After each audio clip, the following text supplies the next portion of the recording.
Mid night mass എന്ന പേരിലൊരു limited series ഉണ്ട് നെറ്റ്ഫ്ലിക്സിൽ. ഒരമ്മ പ്രാവിനെ വാങ്ങി വീട്ടിൽ കൊണ്ടുവന്നു. കൂട്ടിന്ന് പ്രാവിനെ എടുത്തിട്ട് 7 വയസ്സുള്ള മകളുടെ കൈ കൊടുത്തിട്ട് പറഞ്ഞു, മോളെ നന്നായിട്ട് പിടിക്കണേ, ബലമായിട്ട് പിടിക്കണേ. എന്നിട്ട് ഈ പ്രാവിൻ്റെ 2 ചിറകിലും റബ്ബർ ബാൻഡ് ഇട്ടു. അപ്പോൾ ഈ കുട്ടി ചോദിച്ചു, അമ്മ എന്തിന് റബ്ബർ ബാൻഡ് ഇടുന്നേ? അമ്മ പറഞ്ഞു, പറന്നു പോകാതിരിക്കാൻ. എന്നിട്ട് ഇങ്ങനെ കൂട്ടിച്ചേർത്ത്, മോളെ നമ്മുടെ ജീവിതത്തിലൊക്കെ ഏതെങ്കിലുമൊക്കെ ഒരു പോയിന്റിൽ നമ്മുടെ ചിറകിലും ഇങ്ങനെ ക്ലിപ്പ് ഇടേണ്ടി വരും.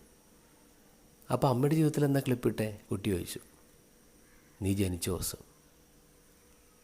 നമ്മുടെ ജീവിതത്തിൽ നമ്മൾ സാധാരണ പലർക്കും സംഭവിക്കുന്നൊരു കാര്യം ഇതാണ്. നമ്മൾ കല്യാണം കഴിച്ചാൽ അല്ലെങ്കിൽ കുട്ടി ഉണ്ടായാൽ നമ്മൾ പറയും, ഇനി പഴയ പോലെ പറക്കാൻ പറ്റുമൊന്നുമില്ല, ജീവിതമൊക്കെ സെറ്റിൽഡായി, പറക്കാൻ പറ്റില്ല. പക്ഷേ പരിശുദ്ധ മറിയം അങ്ങനെയല്ല പറഞ്ഞേ. മാനുഷികമായിട്ട് നോക്കുമ്പോൾ മംഗളവാർത്ത കിട്ടിയ ദിവസം പരിശുദ്ധ മറിയത്തെ സംബന്ധിച്ച് അത് പരിശുദ്ധ മറിയത്തിൻ്റെ ചിറകുകളിൽ ക്ലിപ്പ് വീണ ദിവസമാണ്. പക്ഷെ മറിയം പറഞ്ഞത് എന്താ? ഇനി എനിക്ക് ആകാശത്തേക്ക് പറക്കാം, ഫ്രീഡം ഉണ്ട്.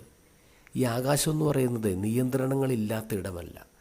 ആകാശം എന്ന് പറയുന്നത് ദൈവം നിയന്ത്രണങ്ങൾ ഏറ്റെടുക്കുന്ന ഇടമാണ്. മാലാഖ കുറേ കാര്യങ്ങൾ മറിയത്തോട് പറയുന്നുണ്ട്. അപ്പോൾ മറിയം പറയുന്നത്, എന്നാൽ ശരി, ഇതൊക്കെ ഞാൻ ചെയ്തോളാം എന്നല്ല. എന്നാൽ ശരി, ഇതൊക്കെ ദൈവത്തിൻ്റെ ആഗ്രഹം മൂലം സംഭവിക്കട്ടെ എന്നാണ്. ജീവിതത്തിൽ സംഭവിക്കുന്നതൊക്കെ ദൈവത്തിൻ്റെ ആഗ്രഹങ്ങളാണെങ്കിൽ പിന്നെ നമ്മളെന്തിനാ അനാവശ്യമായിട്ട് ടെൻഷൻ എടുക്കുന്നത്?